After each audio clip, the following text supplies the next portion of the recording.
Josué capítulo 1, versículo 8.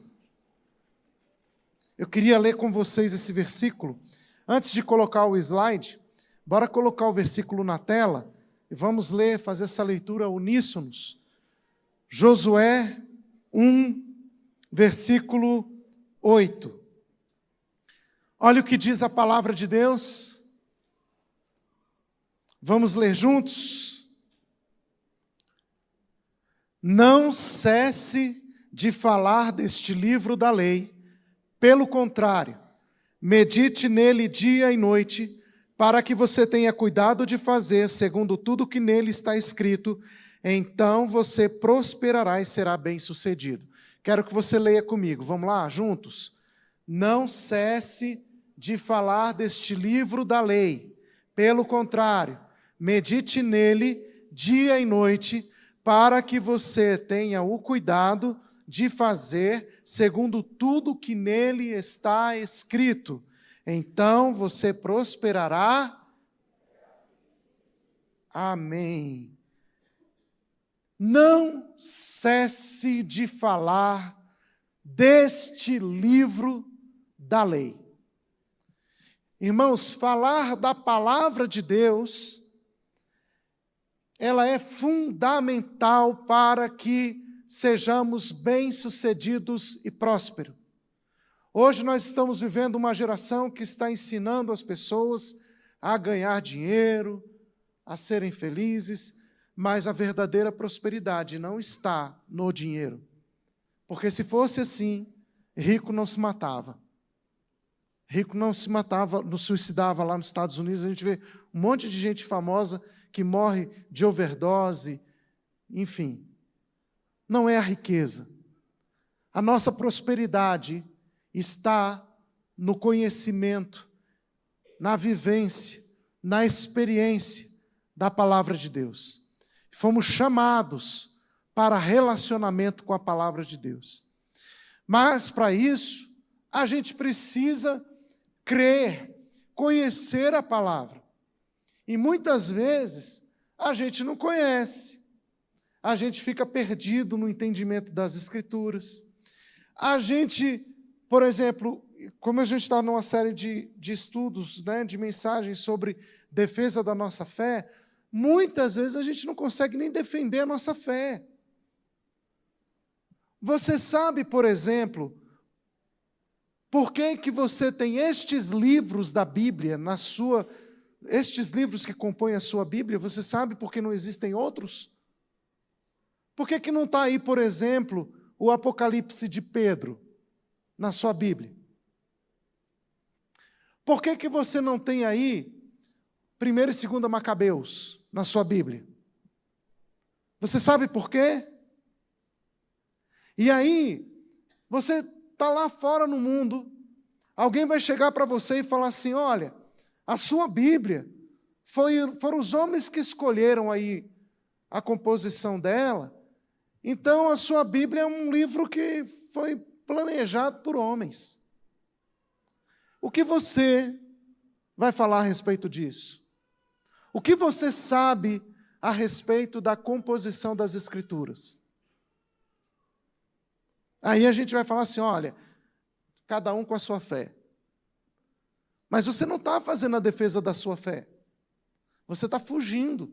Por quê? Porque eu não tenho argumentos, eu não tenho verdade para isso. E olha, muitos crentes ficam na dúvida. Será mesmo que a minha Bíblia foi invenção do homem? É mesmo, por que não colocaram? Por que não tem o livro aqui de Enoque? Por que não colocaram aqui o Evangelho de Judas? Por que esses livros não fazem parte da minha Bíblia? É mesmo, eu acho que foram os homens que escolheram. Aí começa a pirar o cabeção, né? Como o pessoal fala aí. Fica pensando um monte de coisa, conjecturando, aí fica com a fé abalada, porque não tem informações da verdade, não sabe nada e começa a conjecturar. Mas eu vou falar para você hoje sobre isso. Hoje nós vamos entender por que estes livros que você tem na sua mão aí compõem a palavra de Deus e por que outros não entraram e por que estes estão aí Primeira coisa que você precisa entender é que os livros que você tem na sua mão são chamados de cânon. A palavra cânon, ela significa padrão. Portanto, os livros que nós temos na nossa Bíblia são livros que nos trazem um padrão de vida. Primeiro critério para que os livros que nós temos estejam na nossa Bíblia é que eles precisam regular a nossa vida num padrão. Então a gente tem uma Bíblia prática, porque elas nos chamam a um padrão, uma régua de medir. Então eu tenho um nível, e esse nível é a palavra de Deus. Então um livro que não traga prática para mim, ele não tem muito sentido de estar ali. Ele não tem muito significado. Ele não tem muita importância. Era assim que o povo entendia as Escrituras no Antigo Testamento, desde lá. Então, quando Moisés desce do monte com os 10 mandamentos, os 10 mandamentos não eram frases soltas, filosóficas, não, eram práticas. Não façam para vocês imagem de escultura, não se prostrem diante delas, não matarás, honra teu pai e tua mãe, não adulterarás. Ou seja, você tem ali mandamentos que são práticos. A Bíblia deve ser um livro prático. Por isso, a gente tem esses livros nas mãos. Aí você fala assim, não, mas tem parte ali que tem genealogia, aí eu não consigo entender. Bem, você não conseguir entender é uma coisa, mas entender a praticidade da Bíblia é outra coisa. E o que nós precisamos é entender a Bíblia. O grande problema é que a gente faz assim, ó, eu não entendo, eu não leio. Muita gente, por exemplo, não gosta de ler Apocalipse porque não entende Apocalipse. E aí fala, Apocalipse não é um livro com muito significado para mim porque eu não entendo. O fato de você não entender não significa que o Apocalipse não seja um livro prático, não seja um livro importante. Então, a primeira coisa que a gente tem é um cânon, um livro de regra, um livro que vai nos estabelecer um padrão. E aí a gente precisa ter em mente que a igreja não criou o cânon. Vamos dar uma olhada aqui, pode passar o slide, ó. A palavra cânon tem a raiz na palavra cana, junco, do hebraico gené, através do grego canon. O junco era usado como uma vara de medir, e por fim veio a significar padrão. Deve-se ter em mente que a igreja não criou o cânon, nem os livros que estão incluídos naquilo que chamamos de escrituras. Preste atenção nisso. Não foi a igreja que criou o cânon. Não foi a igreja que trouxe a régua. Não foi a igreja que escolheu os livros. Ninguém chegou lá e falou assim, deixa eu criar a Bíblia. Eu vou escolher esse livro, esse livro, esse livro, esse livro. Você não tem na história nenhum registro arqueológico de formação da Bíblia por alguém. Ninguém assume a autoria, ninguém escolheu os livros, não teve um homem, não teve um grupo, não teve ninguém que estabelecesse isso. Então, como é que a Bíblia veio parar na nossa mão se não foi nenhum homem? É aí que está o mover de Deus. Tudo na Bíblia, esse livro que você tem na mão, tudo nele foi estabelecido, foi feito de forma complexa, desde os autores, da composição, do tempo, da geografia, tudo. A Bíblia é o único livro que foi feito nesse molde. Você não tem nenhum outro livro, seja seja sagrado ou não sagrado, nenhum outro livro que tenha sido composto nessa complexidade, a não ser a palavra de Deus. E é por isso que nós confiamos que é a palavra de Deus. Muito bem, deve-se ter em mente que a igreja não criou o cânon, nem os livros que estão incluídos naquilo que chamamos de escrituras. Ao contrário, a igreja apenas reconheceu os livros que foram inspirados por Deus ao serem escritos. Ou seja, a igreja percebe Deus nas escrituras. Só isso que a igreja faz. Não é ela que tem a autoridade para escolher. Próximo slide, os critérios, então, que foram usados para a inclusão desse texto. Então, baseado nos pesquisadores, o Geisler e Nix, 5 possíveis pontos foram usados para a composição, para a inclusão dos livros na palavra de Deus. Vamos começar falando do Antigo Testamento. Quais são as perguntas feitas para que os livros pudessem seguramente estar na nossa Bíblia? Primeiro, revela a autoridade? Ou seja, dá para perceber que veio de Deus, que ela fala da autoridade de Deus, que ela mostra Deus. Segundo, é profético. O que significa isso? Ela foi escrita por um homem de Deus.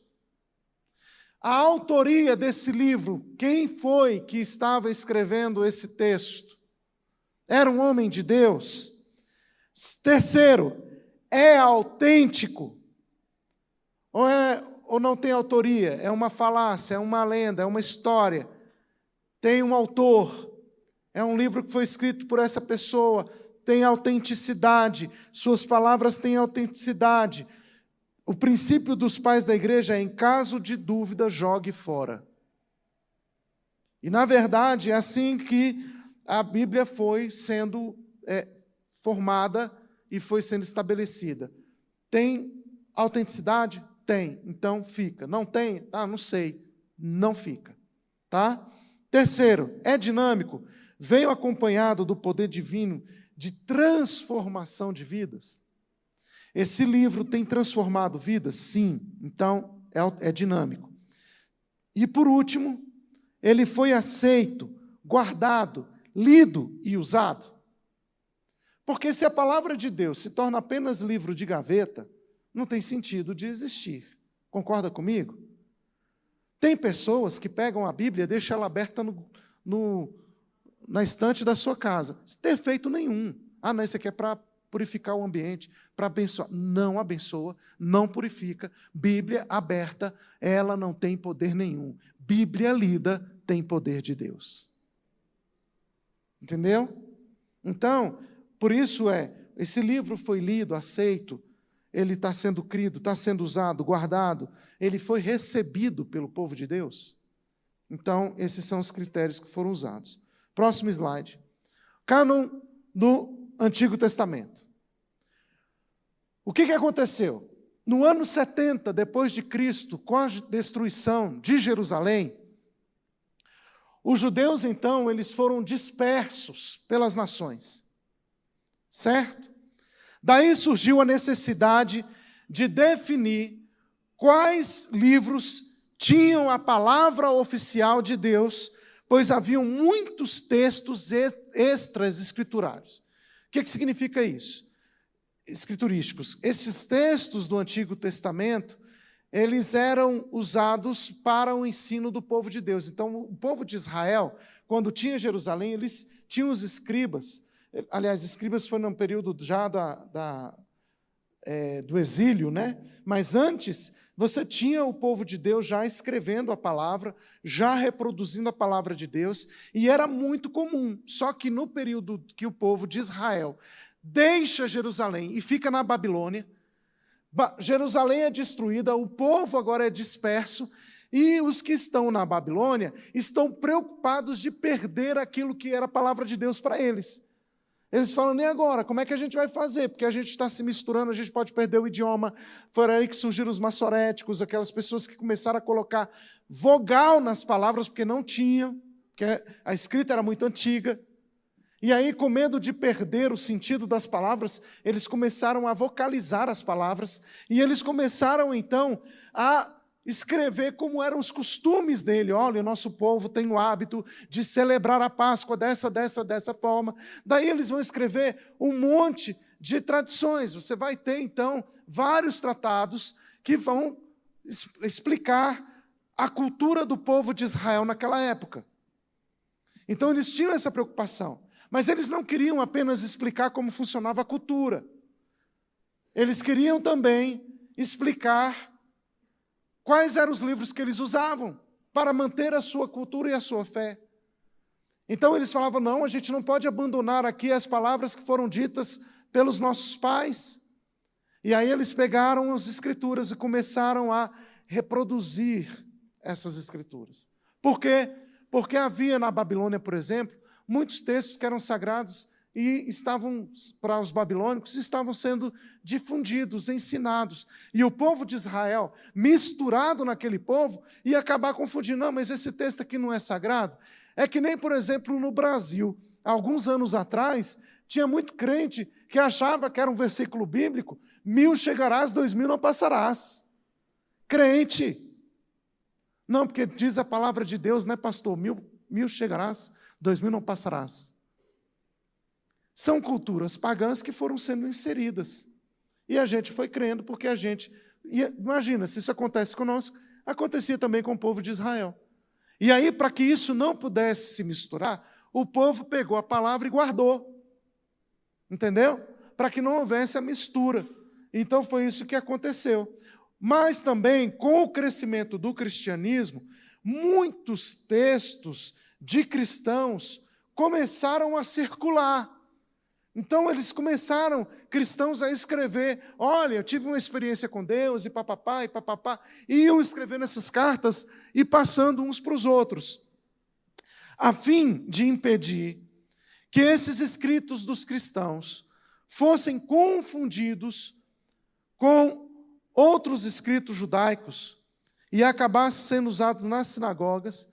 Os judeus, então, escreveram, falaram assim, olha, a gente tem que entender uma coisa. Para não misturar o meio de campo, a gente precisa deixar claro o que para a gente é a palavra de Deus. Para que os escritos não sejam misturados. Os judeus não eram contra os cristãos escreverem, mas o problema era tornar o que os cristãos escreveram sagrados. Por isso, o cânon foi sendo formado do Antigo Testamento. Não houve uma ordem de Deus para escrever um Antigo Testamento. O que foi acontecendo? Os próprios livros do Antigo Testamento começaram a ser ensinados e tidos como sagrados, porque o povo estava lendo continuamente, estudando continuamente. Isso foi um ponto muito comum e fechado no Antigo Testamento. Ah, mas como é que a gente sabe, então, que esse Antigo Testamento era realmente algo que Deus queria que acontecesse? Ah, é simples. Próximo slide a gente tem a resposta. Abra sua Bíblia, Lucas 24, 44. Para a gente ganhar tempo, outro abra lá em João 10, do 31 ao 36. João 10, do 31 ao 36. E outro abra em Lucas 11, 51. Lucas 11, 51. Olha só o que Jesus vai falar do Antigo Testamento. João 24, 44. Quem achou, leia em voz alta para todos nós ouvirmos. João 24, 44.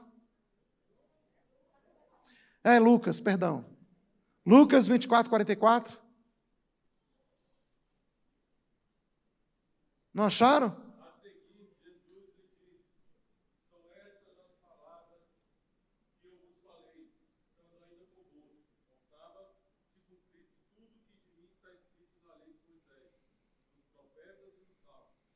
Na lei de Moisés, nos profetas e nos salmos. Jesus está citando aqui o Antigo Testamento. Por quê? Porque o Antigo Testamento ela tem essas três divisões. A lei, os escritos e os profetas. Salmos são os escritos. Então você tem, é chamado no hebraico de Tanar, que ele exatamente as três divisões da Bíblia hebraica. Então Jesus fala, de mim está escrito na lei, nos profetas e nos escritos, nos salmos. Agora observe João 10, 31 a 36. Quem achou, leia. Pode ler, Jeane.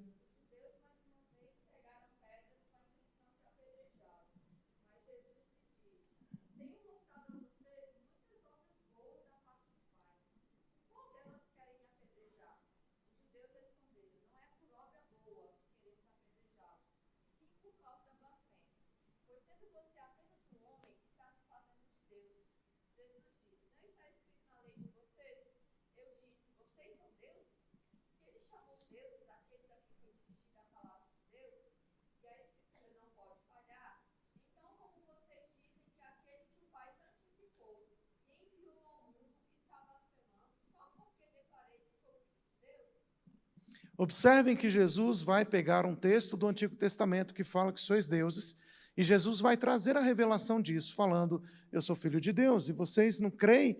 As Escrituras não podem falhar. Jesus fala isso. Portanto, já o Antigo Testamento, na composição que nós temos, que você tem na tua mão, foi usada por Jesus, crida por Jesus, endossada por Jesus Cristo. Lucas, capítulo 11, versículo 51.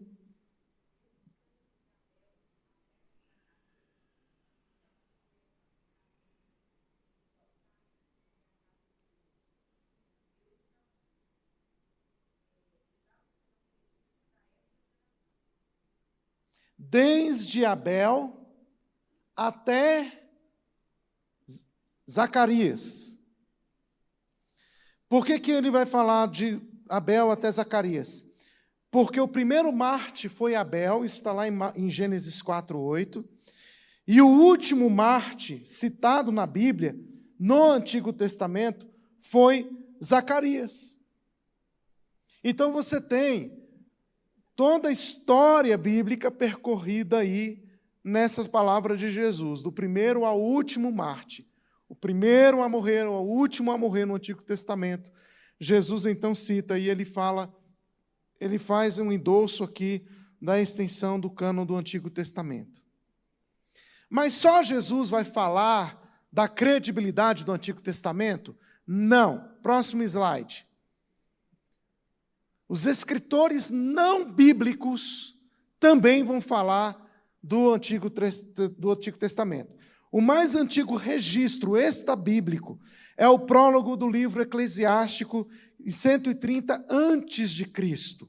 O prólogo, escrito pelo neto do autor, diz o seguinte: a lei e os profetas e os outros livros dos pais, ou seja, você já tem, desde lá do livro Eclesiástico, 130 a.C., o Antigo Testamento sendo citado. Você tem também Flávio Joséfo, que ele viveu no primeiro século, na era de Cristo, e ele escreve, e a maneira como tenazmente temos nos apegado a estes livros da nossa própria nação, fica evidente através daquilo que fazemos, pois durante as tantas eras que já têm passado, ninguém foi tão audaz ao ponto de acrescentar alguma coisa aos livros ou de retirar alguma coisa, mas torna-se natural a todos os judeus, sendo algo espontâneo que ocorre desde o princípio ou desde o próprio nascimento, considerar que esses livros contêm doutrinas divinas, perseverar nelas e estar disposto, a caso necessário, morrer por elas. Pois não é novidade que para nossos cativos, que são em grande número, serem frequentemente vistos, suportando nas arenas todo tipo de torturas e mortes, a fim de não serem obrigados a pronunciar uma única palavra contra nossas leis e contra os registros que nelas contêm. Pessoas que estão morrendo na época de Flávio Joséfo, por causa da palavra de Deus no Antigo Testamento. Lembrando que na época de Jesus não existia o Novo Testamento, porque o Novo Testamento ainda precisava ser escrito. Jesus ainda precisaria morrer, ir assunto aos céus. Atos, só na descida do Espírito Santo. Portanto, o Novo Testamento na época de Jesus não existia. Mas o Antigo Testamento era a Bíblia de Jesus, e era a Bíblia da igreja primitiva, e foi a Bíblia dos irmãos da igreja de Atos, e foi a Bíblia de todos os apóstolos. E por isso, você vai ver aqui claramente uma defesa das Escrituras no Antigo Testamento. E você vai ver, inclusive, o Novo Testamento o tempo inteiro, o Novo Testamento defendendo o Antigo Testamento. Irmãos, não há uma caducidade do Antigo Testamento ou da lei de Deus. Porque se a lei de Deus, há uma má interpretação do que Paulo fala aos Gálatas, falando da caducidade da lei. E aí falam, olha, está vendo, a lei caducou. Não, Paulo não está dizendo que a palavra de Deus caducou, que a lei de Deus caducou. Porque se a lei caducou, então, não adulterarás caducou. A lei não caducou? Não matarás? Caducou. Porque a lei caducou. Não, mas não é toda a lei que caducou. Então qual é? Quem é que escolhe qual lei caducou e qual não caducou? Quem é que tem essa autoridade? Estão entendendo? O Novo Testamento vai dizer, o Antigo Testamento está valendo, viu, pessoal? Olha lá o que diz a palavra de Deus. Mateus 21, 42. A gente não vai conseguir ler todos os textos, mas é importante a gente prestar atenção em alguns aqui, né? Mateus 21, 42. Quem achou pode ler.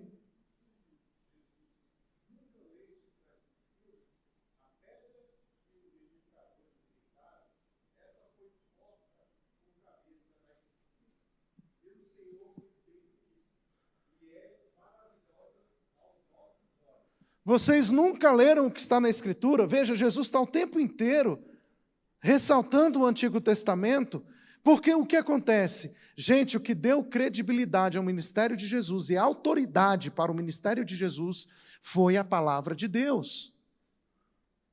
Se o Antigo Testamento não tivesse sido credibilizado, Jesus não teria a autoridade que ele teve. E é isso que a gente precisa entender. Porque Jesus precisou cumprir toda a lei.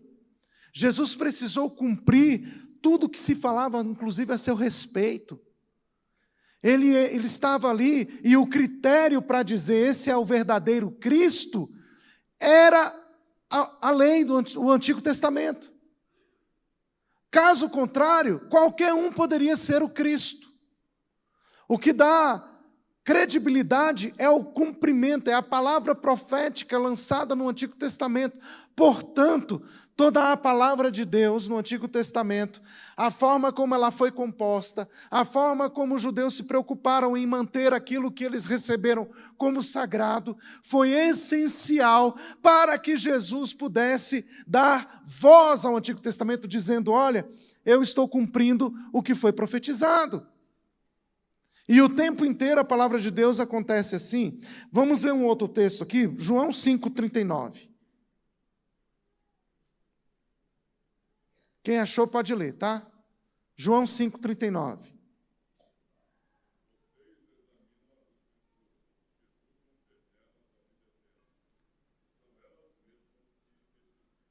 Olha aí.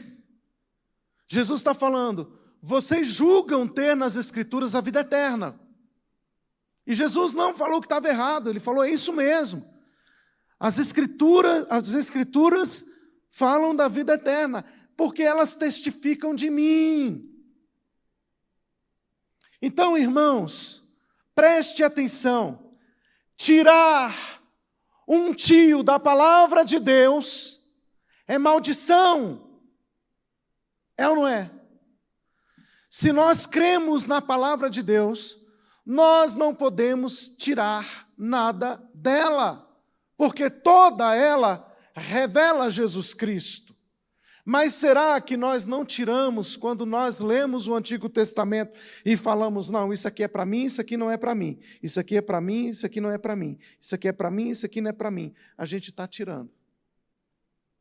Palavra de Deus, ela tem que ser prática. Aliás, esse foi o critério para que a palavra existisse.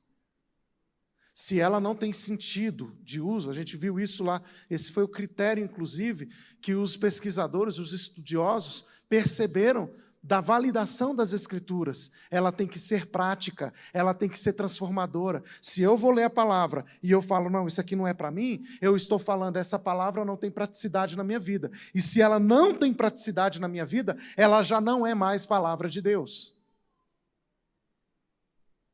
E não foi assim que os judeus entenderam. Toda a palavra de Deus era crida, entendida e praticada. Toda a palavra de Deus precisa ser lida, crida e praticada. Toda a palavra de Deus precisa ser lida, crida e praticada. Por isso você vai ter o apóstolo Paulo falando no Novo Testamento, o apóstolo Paulo dizendo, toda a Escritura é divinamente inspirada e proveitosa, ou seja, ela é útil, ela tem proveito, porque ela é prática, ela tem que ser prática. Palavra de Deus não pode ser arquivada. Ah, não, mas isso aqui eu vou arquivar porque não é para mim mais. Isso aqui não é para mim hoje, isso aqui não é para mim hoje, isso aqui é. Isso aqui não é, isso aqui não é, isso aqui é. O que nós estamos fazendo é invalidar as Escrituras. Palavra de Deus, toda ela, versículo a versículo, palavra a palavra, ela é palavra de Deus, revelação para as nossas vidas hoje. E é isso, irmãos, que trouxe credibilidade às Escrituras ao longo da história. Agora lembre-se, por que nós estamos falando sobre isso?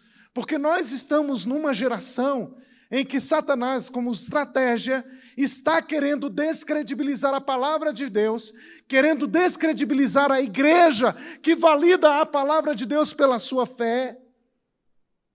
E se ele consegue fazer isso, o que ele faz? Ele diminui a fé, ele faz com que entremos em tempo de apostasia.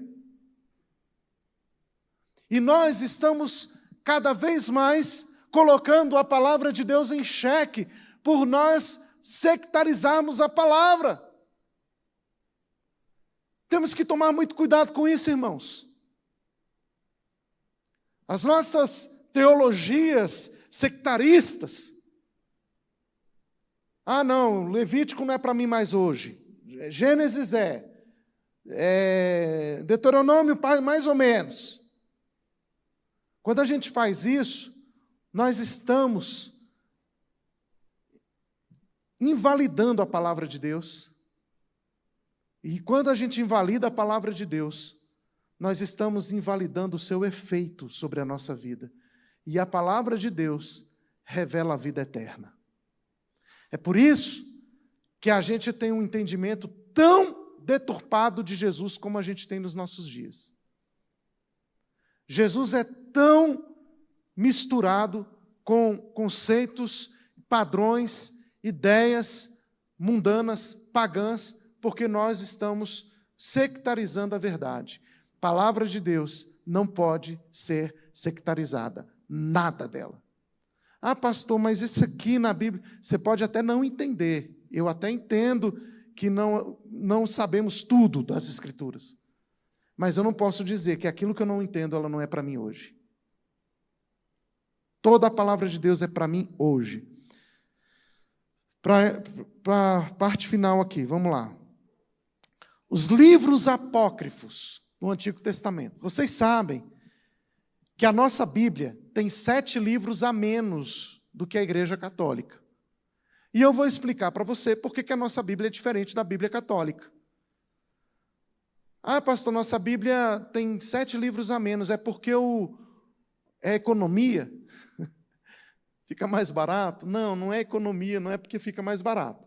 A gente vai entender isso. Próximo slide. Os livros apócrifos e o Antigo Testamento. Apócrifo significa oculto, escondido. Esses livros foram canonizados pela Igreja Católica, mas nós, protestantes, não os reconhecemos como tais. Por isso a gente fala que eles são livros apócrifos, eles são separados, eles são ocultos. Eles não fazem parte das Escrituras. Quando você vai, por exemplo, perguntar para um líder religioso da Igreja Católica, ele vai falar, olha, os 7 livros são também cânon. E eles vão afirmar isso categoricamente. Por que nós não aceitamos? Quais são os nossos argumentos? Próximo slide lá. Ah, isso, argumentos. Primeiro, Os livros estão repletos de discrepâncias e anacronismos históricos e geográficos. Então, isso precisaria ser discutido, entendido, para poder ser aplicado. Segunda coisa, eles ensinam falsas doutrinas que incentivam práticas divergentes daquelas que foram ensinadas em outros livros que são sagrados, inspirados por Deus. Terceiro, eles apelam para estilos literários e apresentam uma artificialidade no trato do assunto com um estilo que destoa do das Escrituras inspiradas. Quarto, faltam-lhes os elementos distintivos que conferem caráter divino às autênticas Escrituras, como, por exemplo, a autoridade profética e o sentimento poético e religioso. Os testemunhos históricos da não inclusão no cânon. O Filo de Alexandria, que viveu no 20 e 40 depois de Cristo, foi prolífico nas citações do Antigo Testamento e até chegou a reconhecer a tríplice divisão da Bíblia hebraica, mas jamais citou os apócrifos como Bíblia. Flávio Joséfo, do ano 30 ao 100, ele exclui claramente os apócrifos das Escrituras Sagradas. Jesus e os escritores do Novo Testamento nenhuma única vez citam os apócrifos, muito embora haja centenas de citações e referências de quase todos os livros canônicos do Antigo Testamento. Quarto, os estudiosos judeus reunidos em Jamna, 90 depois de Cristo, não reconheceram os apócrifos como sendo inspirados. Nenhuma deliberação ou concílio da igreja cristã, nos primeiros 4 séculos, reconheceu os apócrifos como sendo inspirados. Muitos dos grandes pais da igreja antiga atacaram pesadamente os apócrifos, como sendo, por exemplo, Orígenes, Ciro de Jerusalém e Atanásio. Esses são os pais da igreja que também atacaram os livros apócrifos. Jerônimo, no ano 340 a 420 depois de Cristo, o grande erudito e tradutor da Vulgata, rejeitou que os apócrifos fizessem parte do cânon. Durante o período da Reforma, muitos estudiosos católicos rejeitaram os apócrifos. Lutero e os reformadores rejeitaram a canonicidade dos apócrifos. E, por último, 10º, não foi senão em 1546, depois de Cristo, numa atitude polêmica tomada no Concílio de Trento, dentro da Contra-Reforma, que os livros apócrifos receberam pleno reconhecimento canônico por parte da Igreja Católica Romana. Ou seja, 1500 é que ele vem ser reconhecido como canônico.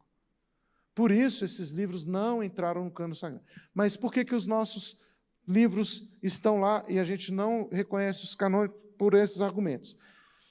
Mas nós trazemos os escritos que foram mantidos pelos judeus, desde antes de Cristo, que foram, inclusive, reconhecidos por Jesus. É por isso que nós não usamos os livros apócrifos. Vocês estão entendendo? Então, se alguém perguntar para você qual é a Bíblia verdadeira, a gente fala, não, a gente tem todas as 2 Bíblias, elas têm a palavra de Deus, elas contêm. Só que a Igreja Católica acrescentou 7 livros apócrifos. Já tem, inclusive, por exemplo, no Novo Testamento, também existem livros apócrifos. Mas nisso, nós protestantes e a Igreja Católica entramos em concordância. Nós não aceitamos os apócrifos do Novo Testamento. Portanto, o Novo Testamento evangélico, protestante e católico é o mesmo. O Novo Testamento não muda. Só muda o Antigo Testamento porque houve esse acréscimo de 7 livros. Nós não aceitamos por esses argumentos apresentados. Tudo bem? Vou parar por aqui. Depois a gente vai continuar o cânon do Novo Testamento. Mas eu quero que você entenda, hoje a gente falou mais do Antigo, eu quero que você entenda que a palavra de Deus, ao longo dos anos, ela foi sendo preservada pelo povo de Deus. A igreja foi revelando a vontade de Deus. Não teve uma pessoa que falou assim, eu vou escrever a Bíblia e vou compor os livros, eu vou escolher os livros. Não foi assim que aconteceu. Houve uma um movimento coletivo na história e a palavra de Deus foi sendo exaltada ao longo da história. Isso, irmãos, é único. Você não vai ter isso em nenhum outro livro sagrado. Tá bom? Muito importante vocês entenderem isso, por quê? Porque você está num mundo hoje que as pessoas vão te argumentar sobre a palavra de Deus. E você precisa saber sobre a sua Bíblia. Por que ela está na sua mão hoje e por que esses livros estão na sua mão. Quando você entende isso, você tem mais segurança. Não que a gente não deixe de crer na palavra de Deus, a gente crê. Mas é muito interessante saber o milagre que foi, como a Bíblia chegou nas nossas mãos. O testemunho que a própria Bíblia dá de si mesma para chegar nas nossas mãos. Que a palavra de Deus produza em nós transformação. Ame a palavra de Deus. Creia na palavra e viva a palavra. Amém? Aleluia. Nós estamos quase encerrando esse ciclo de defesa da fé. Eu estou falando da palavra e vou falar sobre Jesus. Tá?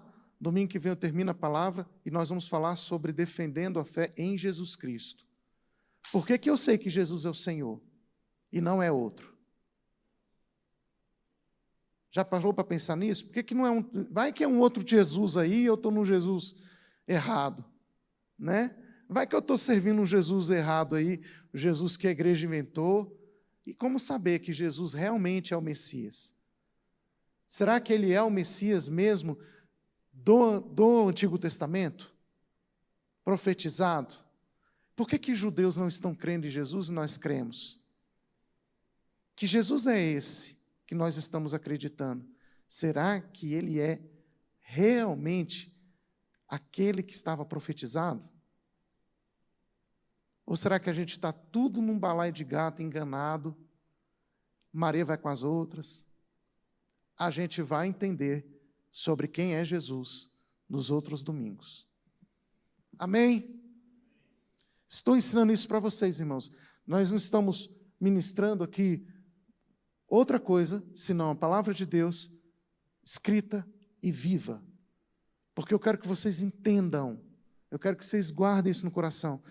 O vídeo da ministração de hoje, ela está lá, guardada lá no YouTube. Você pode assistir lá no YouTube, ICMV TV. Se inscreve lá no canal e acompanha essa série em defesa da fé, para que você possa lembrar, relembrar, estudar, tá bom? Tem os textos aí que a gente não leu por causa do tempo, mas está tudo lá. Você pode ler, vá fazendo seus estudos, vá analisando. E eu estou planejando fazer o seguinte, como não dá também para explicar todos os detalhes aqui eu tenho que fazer tipo assim, 30 minutos tem que fazer um apanhado, né? Eu estou pensando em fazer uma série de estudos para deixar guardado lá no YouTube, detalhado sobre a defesa da nossa fé na palavra de Deus e em Jesus Cristo. E aí você pode fazer o estudo mesmo, passo a passo. A gente fazer esses estudos para que você entenda melhor. Aqueles que tiverem interesse em estudar, vão poder estudar. O que nós vamos oferecer nessa igreja é ferramentas para que você alimente a sua fé em Jesus. É isso aí, tá bom? Porque a fé vem pelo ouvir a palavra de Deus. Vamos ficar em pé?